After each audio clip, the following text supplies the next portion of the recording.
है alright guys, welcome back to our YouTube channel e Sabak. आज का हमारा लेक्चर नंबर 43 है हमारी लेक्चर सीरीज़ का 8th क्लास पॉलिटिकल साइंस के ऊपर। हमने अपने लास्ट लेक्चर यानी लेक्चर नंबर 42 के अंदर जो जुडिशरी चैप्टर नंबर 5 है इसको हमने ख़त्म किया और इसकी जितनी भी थ्योरी थी हमने वो थ्योरी पोर्शन पूरा कंप्लीट किया। और आज हम क्वेश्चन जो इस एक्सरसाइज है हम उसको करने जा रहे हैं। और अब इसमें जितने भी क्वेश्चन हैं 8 क्वेश्चन हैं, वो सब हम 8-9 क्वेश्चन है वो सब हम यहाँ पर एक ही लेक्चर के अंदर इसको ख़त्म करने जा रहे हैं। बिना टाइम वेस्ट करते हुए चलते हैं हम अपने जो हमारा टॉपिक है उसकी तरफ। हम स्टार्ट करते हैं अपने पहले क्वेश्चन से। यहाँ पर हमारे सब क्वेश्चनों के जो आंसर हमने लिख के रखे हैं, एक अलग अलग PDF बना के रखी है। क्वेश्चन नंबर फर्स्ट की बात अगर हम करें, पहले क्वेश्चन की बात करें तो हमसे कहता है कि you read that one of the main function of judiciary is upholding laws and enforcing fundamental rights. Why do you think an independent judiciary is necessary to carry out this important function. यानी आपने यहाँ पर पढ़ा पूरे chapter के अंदर कि जो मेन फंक्शन जुडिशरी क्या है वो ये है कि वो लॉज को अपहोल्ड करती है, यानी जो लॉ बनते हैं उनको वो क्लियर करती है, क्लियरिफाई करती है और कहती है कि जुडिशरी कहती है कि ये लॉज ठीक हैं जो जो लेजिस्लेचर बनाता है लॉज, और इन लॉज को फिर इन्फोर्स करता है। और जो फंडामेंटल राइट्स हैं उनको यहाँ पर जो जुडिशरी है वो इन्फोर्स कराती है, प्रोटेक्ट करती है, ये जुडिशरी का काम है। Why do you think an independent judiciary is necessary to carry out this important function. आपको क्यों लगता है कि जो इंडिपेंडेंट जुडिशरी है, जो आज़ाद अदालतें होती हैं, जो आज़ाद अदालतें हैं वो जो आज़ाद अदालतें हैं is necessary to carry out this important function, यानी वो ये जो इंपॉर्टेंट फंक्शन है जो हमने ऊपर पढ़ा, holding laws and enforcing fundamental rights, ये फंक्शन कैरी आउट करना उनके लिए इम्पॉर्टेंट है। ओके, तो क्या आपको लगता है? हम आंसर की तरफ जाते हैं। जो इंडिपेंडेंट जुडिशरी होती है वो उसका काम होता है कि वो अब लॉज को अपहोल्ड करे, यहाँ पर लॉज को अपहोल्ड करे और फंडामेंटल राइट्स को इन्फोर्स करवाए, ठीक है ना। It intend to shield the judicial process from external influence, यानी जो इंडिपेंडेंट जुडिशरी होती है, जो आज़ाद अदालतें होती हैं जिसके ऊपर किसी की फोर्स ना हो, यानी किसी भी लेजिस्लेचर की तरफ से, एग्जीक्यूटिव की तरफ से कोई भी जो फोर्स ना हो जुडिशरी के ऊपर, ऐसी जुडिशरी जो मतलब ऐसी जुडिशरी एक्सटर्नल इन्फ्लुएंस से प्रोटेक्ट रहती है, अपने आप को शील्ड रखती है। और ये पूरा जो फुल लीगल प्रोटेक्शन जो है किसी भी इंडिविजुअल को, जो इंडिविजुअल कोर्ट में जाएगा किसी भी रीज़न के लेकर अपने जो उसके राइट्स वायलेट हुए हैं उनको इन्फोर्स कराने के लिए, जब वो कोर्ट में जाते हैं तो उनको अगर वहाँ पर इंडिपेंडेंट जुडिशरी मिलेगी तो उनके जो राइट्स हैं, उनके जो राइट्स हैं वो अच्छी तरह प्रोटेक्ट हो सकते हैं, यानी इंडिपेंडेंट जुडिशरी इतनी ज़रूरी है। Anyone can approach the court if they believe that their right have been violated, यानी कोई भी इंसान कोर्ट में जा सकता है अगर उनको लगता है कि उनके जो राइट्स हैं वो वायलेट हुए हैं। Okay, if any laws passed by the parliament violates anyone's fundamental right, the judiciary has the power to declare such law null and void. In parliament जो हमारा है, जो लॉ बनाता है, अगर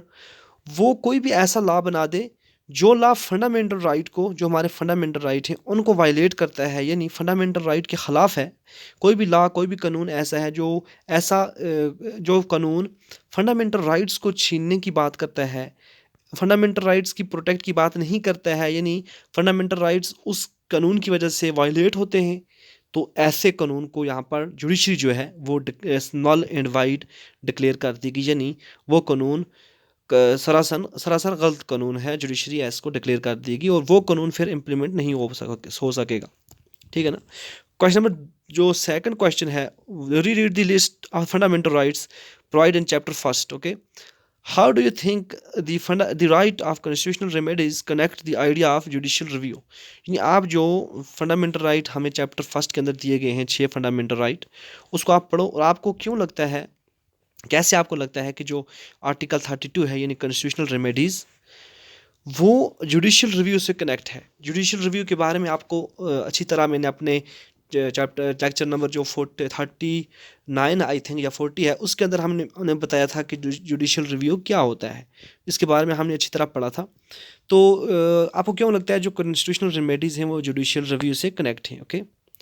सो the right to constitutional remedies connect the idea of judicial review in its capacity of protecting the rights of an individual against the working of state legislature or executive.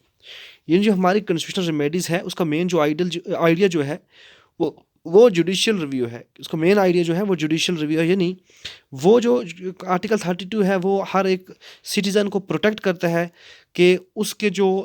किसी भी citizen किसी भी individual का right state का जो missionaries हैं जो legislature है या एग्जेक्टिव है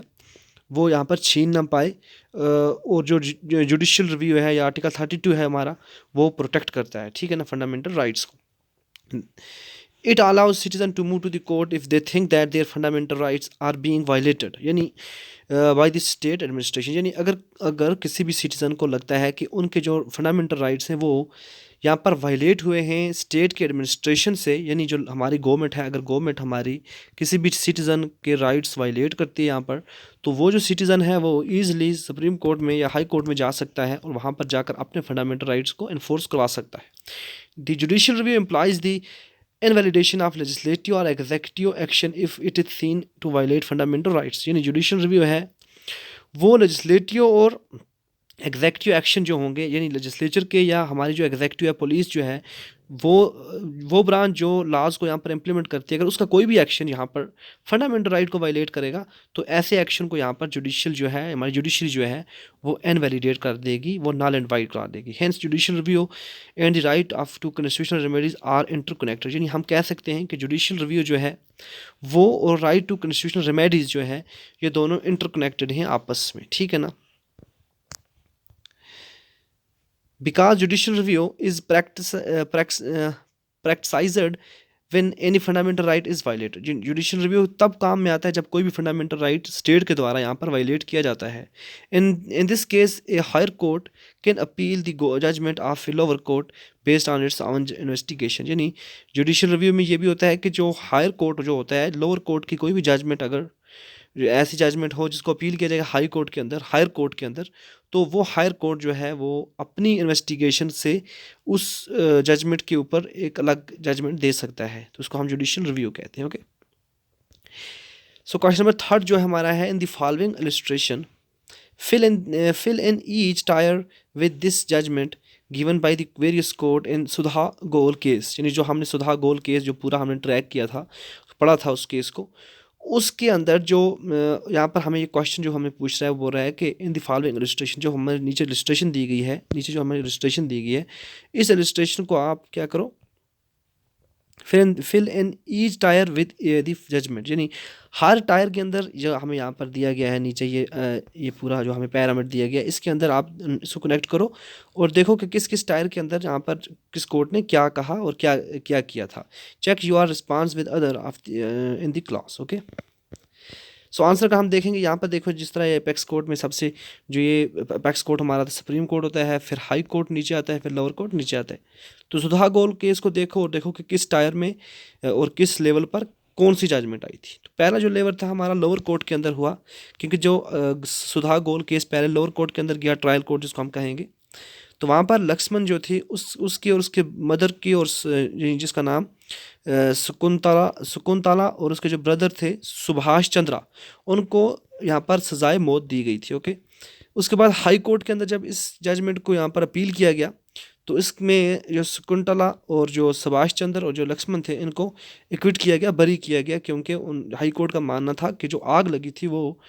वहाँ पर जब वो चाय बना रही थी तो उस दौरान लगी थी। और सुप्रीम कोर्ट के अंदर जो लक्ष्मण शकुंतला जो थे उनको यहाँ पर लाइफ इम्प्रिजनमेंट दी गई, और जो सुभाष चंद्रा जो थे उसका भाई उनको यहाँ पर एक्विट किया गया for lack of sufficient evidence, क्योंकि उनके पास जो कोर्ट था उसके पास सफिशेंट एविडेंस नहीं थे, इसलिए जो चंद्रा है सुभाष चंद्रा उसको एक्विट किया गया, उसको बरी किया गया। बाकी दूसरे दो को लाइफ इम्प्रिजनमेंट किया गया। ये हम असल में जब जुडिशियल रिव्यू पढ़ रहे थे उस वक्त हमने पढ़ा था कि किस तरह, सॉरी जुडिशियल रिव्यू नहीं बल्कि जो अपीलेंट पावर जो कोर्ट के होते हैं वो हम जब पढ़ रहे थे तो उसमें हमने पढ़ा था कि ये क्या होता है, सब एक जो अपीलेंट पावर क्या होते हैं actually. Keeping the Sudha Goel case in mind, question 4 जो हमारा है, keeping the Sudha Goel case in mind tick the sentence that are true and correct the ones that are false, यानी हमें फॉल्स और सही यानी गलत और सही की यहाँ पर पहचान करनी है कि कौन सा सेंटेंस गलत है और कौन सा सेंटेंस यहाँ पर सही है।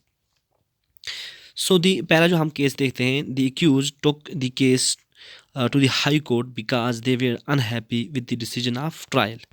कोर्ट, यानी जो एक्यूज्ड हैं उन्होंने जो ट्रायल कोर्ट का जो केस था उससे अनहैप्पी होके, यानी उससे वो खुश नहीं थे ट्रायल कोर्ट के केस से, सॉरी जो जजमेंट थी, डिसीजन जो था उससे, वो ट्रायल कोर्ट के डिसीजन से, लोअर जो कोर्ट था उस कोर्ट के डिसीजन से वो एग्री नहीं करते थे, हैप्पी नहीं थे, इसलिए उन्होंने हाई कोर्ट में केस को लेकर गए, वहाँ पर उन्होंने केस की अपील की, यानी उस डिसीजन के खिलाफ अपील की। तो ये सही है, ये क्या है, ट्रू है, ठीक है, इसको क्या लिखना है, ट्रू। अगर ऐसा क्वेश्चन एग्जाम में आ जाए तो उसको ट्रू लिखना है, क्योंकि ऐसा ही हुआ था। दूसरा जो यहाँ पर हमारे पास जो सेंटेंस है, दे वांट, यानी वो जो थे, जो पार्टी थी, they want the high court after the supreme court, sorry they went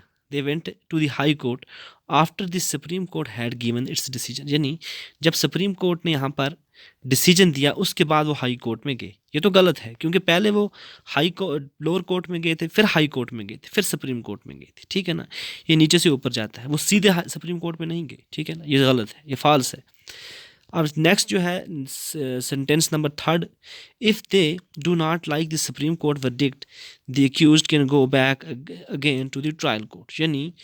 अगर वो सुप्रीम कोर्ट के डिसीजन से यहाँ पर खुश नहीं होते, अगर सुप्रीम कोर्ट उनके खिलाफ यहाँ पर डिसीजन देता, अपना वर्डिक्ट देता, तो वो दोबारा ट्रायल कोर्ट में जाते। ये गलत है, ये गलत, क्योंकि सुप्रीम कोर्ट के वर्डिक्ट को यहाँ पर ट्रायल कोर्ट के अंदर नहीं चैलेंज किया जा सकता है, ठीक है ना, सुप्रीम कोर्ट के डिसीजन को ट्रायल कोर्ट में यहाँ पर चैलेंज नहीं किया जा सकता। तो ये कुछ रीज़न है क्यों वो गलत है, वो भी हमने यहाँ पर लिखे हैं, वो जो मैंने आपको बोल दी। ओके, क्वेश्चन नंबर 5 जो है हमारा, why do you think the introduction of public interest litigation यानी PIL in 1980s is a significant step in ensuring access to the justice for all, यानी आपको क्यों लगता है कि जो पिल था, जो पिल की जो इंट्रोडक्शन थी, पिल जो इंट्रोड्यूस किया गया, यानी पब्लिक इंटरेस्ट लिटिगेशन, जो हमने अपने पूरे चैप्टर के जो हमारा लेक्चर था उसके अंदर हमने पढ़ा था पिल के बारे में, तो वो आपको क्यों लगता है कि ये एक बहुत ही इंपॉर्टेंट स्टेप था एक्सेस टू जस्टिस की तरफ, यानी इंश्योरिंग एक्सेस टू जस्टिस, यानी हर एक जो है वो इंसाफ उनको मिल पाए, इसलिए पिल को यहाँ पर लाया गया। तो ये आपको क्यों लगता है ऐसा क्यों हुआ, ठीक है ना, पिल इसके लिए ज़रूरी है, पिल क्यों एक सिग्निफिकेंट स्टेप है, यानी एक इम्पॉर्टेंट स्टेप है इंश्योरिंग जस्टिस फॉर ऑल, हर एक के लिए इंसाफ को इंश्योर कराना, इसमें पिल क्यों पहला स्टेप है, ठीक है ना। तो पढ़ते हैं हम इसके बारे में कुछ। The supreme court in early 1980s devised a mechanism of public interest litigation or pill to increase access to justice, यानी सुप्रीम कोर्ट ने 1980 के अंदर एक मैकेनिज्म लाया जिसका नाम था पब्लिक इंटरेस्ट लिटिगेशन, जिसका मेन मकसद था कि हर एक इंसान जो है वो जस्टिस, इंसाफ से को एक्सेस करे और एक्सेस टू जस्टिस यहाँ पर इंक्रीज़ हो जाए, ये पिल का इम्पॉर्टेंट यहाँ पर मकसद था। It allows any individual or organization to file a bill in the High Court or the Supreme Court on behalf of those whose rights were violated, यानी ये जो बिल है ये यहाँ पर अलाउ करती है किसी भी ऑर्गेनाइजेशन को, किसी भी इंडिविजुअल को, कि वो हाई कोर्ट के अंदर या सुप्रीम कोर्ट के अंदर किसी भी इंडिविजुअल के बिहाफ पर, किसी भी उस इंसान के बिहाफ पर जिस इंसान के राइट्स यहाँ पर वायलेट हुए हैं हों, तो हाई कोर्ट, सुप्रीम कोर्ट के अंदर वो जाकर केस को फाइल कर सकता है। The legal process was greatly simplified, यानी जो पिल के अंदर जो लीगली प्रोसेस होता है वो बहुत ही सिंप्लीफाइड होता है।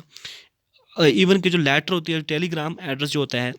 अगर कोई भी सुप्रीम कोर्ट को लेटर लिख कर भेजेगा हाई कोर्ट को, तो उसको भी यहाँ पर पिल ट्रीट किया जाएगा, यानी पब्लिक इंटरेस्ट लिटिगेशन यहाँ पर इंक्रीज़ किया जाएगा। पहले पब्लिक इंटरेस्ट लिटिगेशन जो होती थी वो यहाँ पर किस किस के लिए यूज़ होती थी, जो लार्ज नंबर ऑफ जो केस होते थे जिनमें बॉन्डेड रिस्क्यूइंग ऑफ बॉन्डेड लेबर्स, जो मैंने आपको बताया था कि जो यहाँ पर ऐसे मजदूर, जो जिन मजदूरों को यहाँ पर ज़बरदस्ती काम कराया जाता था और उनको पे नहीं दी जाती थी, उनको रिस्क्यू कराना, यहाँ पर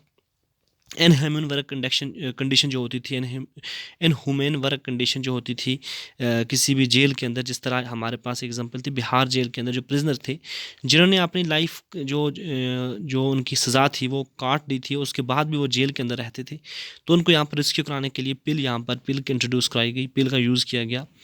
तो ये पिल इसलिए इम्पॉर्टेंट होती थी, ठीक है ना। Thus the introduction of PIL public interest litigation is a significant step in ensuring access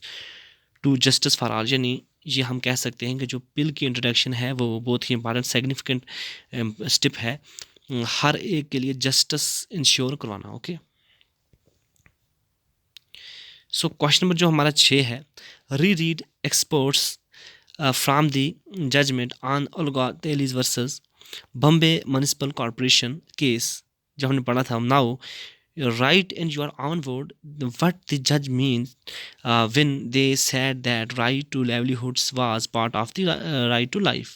तो आप उस केस को, यानी ओल्गा तेलीज जो केस है उसका जो एक्सेप्ट हमने पढ़े जो थे अपने चैप्टर के अंदर, तो उसको री रीड कीजिए। उसके बाद आप बताइए कि जो जजेस थे उनका क्या मकसद था कि जब उन्होंने कहा था राइट टू लाइफ, लाइवलीहुड जो है वो राइट टू लाइफ का एक पार्ट होता है, ठीक है ना। इसका क्या मकसद है, क्या मतलब है जजेस का।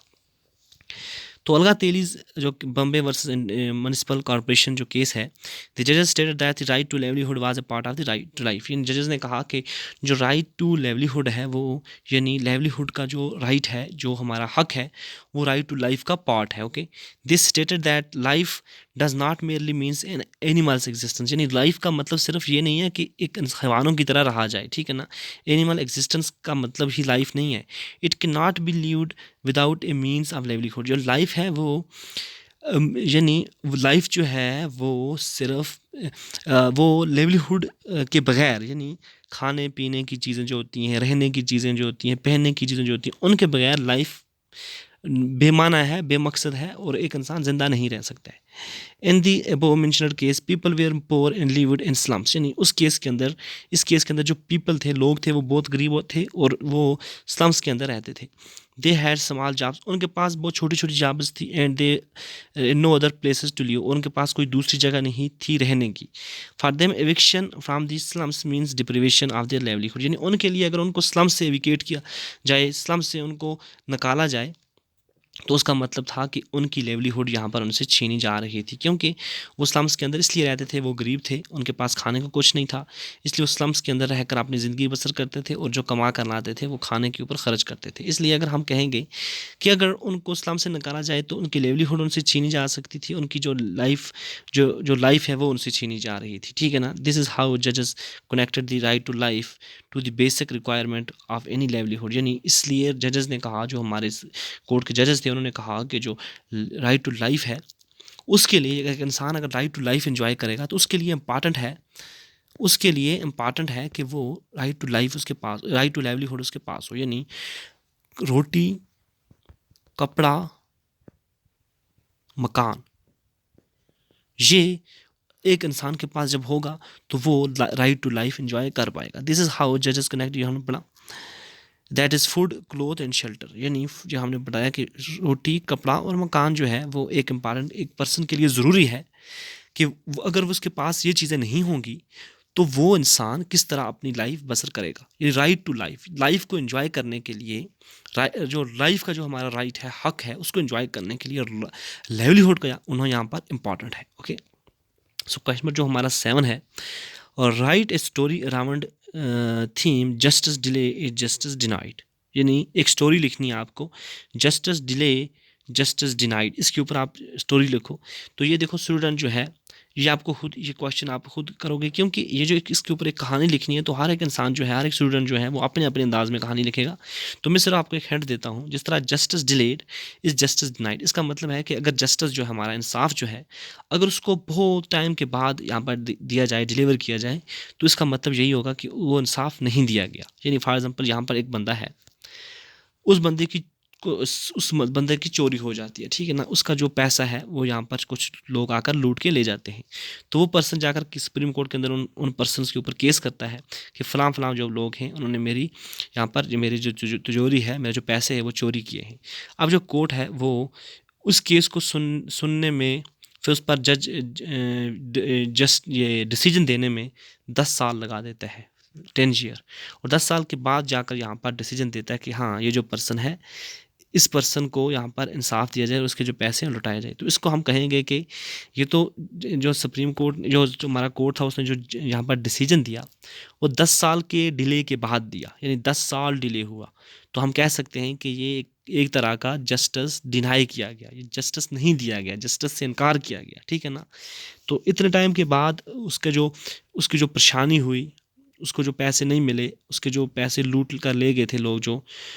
उनको इसको जो इंसाफ मिला 10 साल के बाद, तो हम कह सकते हैं कि इंसाफ एक तरह का नहीं मिला, बल्कि उसको यहाँ पर उसको जस्टिस उससे डिनाई किया गया, ठीक है ना। इसके ऊपर आप एक स्टोरी लिखिए और आप देखिए कि आप, अगर आपके गांव में ऐसा कुछ हुआ है, या आपके जो जिस एरिया में आप रहते हो वहाँ पर सोसाइटी के अंदर ऐसा कुछ हुआ है, तो आप उसके ऊपर एक स्टोरी लिख दीजिए। क्वेश्चन नंबर 8 जो है, make sentence with each of the glossary words given on the next page. यानी जो नेक्स्ट पेज के ऊपर हमारी जो बुक है, अगर मैं यहाँ पर आपको लेकर चलूँ,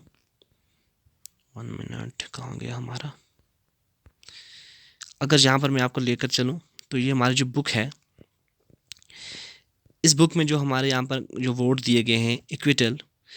और अपील, कंपनसेशन, एविक्शन, वायलेशन, इसके ऊपर आपको एक सेंटेंस बनाना है। पहले हम समझ लेते हैं कि इक्विट्स का क्या मतलब होता है, अपील का क्या मतलब होता है, कंपनसेशन का क्या मतलब होता है, और वायलेशन का क्या मतलब है। देखो, acquits this refer, 1 minute, acquit, इसका this refer to the court declaring that a person is not guilty of the crime which he she has tried by the court. यानी इक्विट का मतलब होता है कि एक पर्सन को बरी कर देना, सिंपल, ठीक है ना। यानी कोर्ट जब एक पर्सन को कहेगा कि ये पर्सन जो है, जिस क्राइम के लिए इसको यहाँ पर लाया गया था, कोर्ट के अंदर ट्राइड किया जा रहा था, उसमें वो बरी है और वो गिल्टी नहीं है, वो कसूरवार नहीं है। अपील जो होता है, मैंने आपको बताया कि जब लोअर कोर्ट कोई भी डिसीजन देगा, उसके ऊपर जब जो पार्टियाँ वो खुश नहीं है, तो वो हाई कोर्ट के अंदर जाकर अपील करेगी, इसको हम अपील कहेंगे। कंपनसेशन का मतलब होता है जो सिविल केस के अंदर दिया जाता है, यानी इस कंपनसेशन का मतलब होता है कि सिविल केस के अंदर जो जो जो रिलीफ दिया जाता है, उसको हम कंपनसेशन कहेंगे। एविक्शन का मतलब होता है कि एक जगह से, या एक मकान से, या एक लैंड से किसी भी पर्सन को रिमूव किया जाए, हटाया जाए, उसको एविक्शन कहेंगे। वायलेशन जो है वो है किसी भी चीज़ की, किसी भी कॉन्ट्रैक्ट की, या किसी भी लॉ की यहाँ पर ब्रीच किया जाए, इन्फ्रिंज किया जाए, उसको फंडामेंटल राइट को ब्रीच किया जाए, तो उसको हम कहेंगे कि ये वायलेशन हुई, ठीक है ना। अब इसके ऊपर स्टूडेंट्स को हर एक चीज़ के ऊपर, यहाँ पर हर एक सेंटेंस के ऊपर वर्ड, हर एक वर्ड के ऊपर एक सेंटेंस बनाता है। तो इक्विट के ऊपर एक आपको सेंटेंस बनाना है। तो इक्विट का मतलब है कि बरी करना। तो हम यहाँ पर एक सेंटेंस बनाएंगे, दी जूरी, यानी जो हमारे जजेस हैं, जूरी, जजेस को जूरी, बहुत सारे जजेस को हम जूरी कहेंगे, decided to acquit the defendant on the ground of lack of sufficient evidence of convict them to the crime। यानी यहाँ पर जूरीज ने एक जो डिफेंडेंट है, यानी जो हमारा एक्यूज्ड है, उसको यहाँ पर रहा कर दिया, क्योंकि कोई सफिशेंट एविडेंस उसके ख़िलाफ़ नहीं थे, उसके जो उसने क्राइम किया था। अपील क्या के ऊपर हम बनाएंगे एक sentence, the defendant decided to appeal to the high court after their lawyer said that the court's decision was not correct। यानी डिफेंडेंट जो हैं, उन्होंने यहाँ पर डिसाइड किया कि जो हाई कोर्ट ने यहाँ पर जो डिसीजन दिया है वो करेक्ट नहीं है, क्योंकि उनके लॉयर्स ने कहा कि वो डिसीजन करेक्ट नहीं है, इसलिए डिफेंडेंट ने कहा कि इसको हम हाई कोर्ट के अंदर अपील करेंगे। ओके, कंपनसेशन के ऊपर हम बनाएंगे एक, in compensation for the trouble caused due to flight delay the airlines awarded the victim 50,000 rupees. यानी जो एयरलाइंस थी, जो हमारे एयरलाइंस हैं, वो डिले होने की वजह से उन्होंने सब जो विक्टिम वहाँ पर थे उनको 50,000 रुपये यहाँ पर कंपनसेशन दिया, ठीक है। एविक्शन के ऊपर हम बनाएंगे, the couple faced eviction because they fail to pay the monthly installment to the bank. यानी जो कपल हैं, उन्होंने मंथली इंस्टॉलमेंट बैंक को यहाँ पर नहीं दिया, तो इसलिए उनको अपने मकान से एविकेट किया गया, एविक्शन की गई उनकी, ठीक है ना। वायलेशन के ऊपर बनाएंगे, the office staff protested the company for violation of their rights. यानी जो कंपनी के अंदर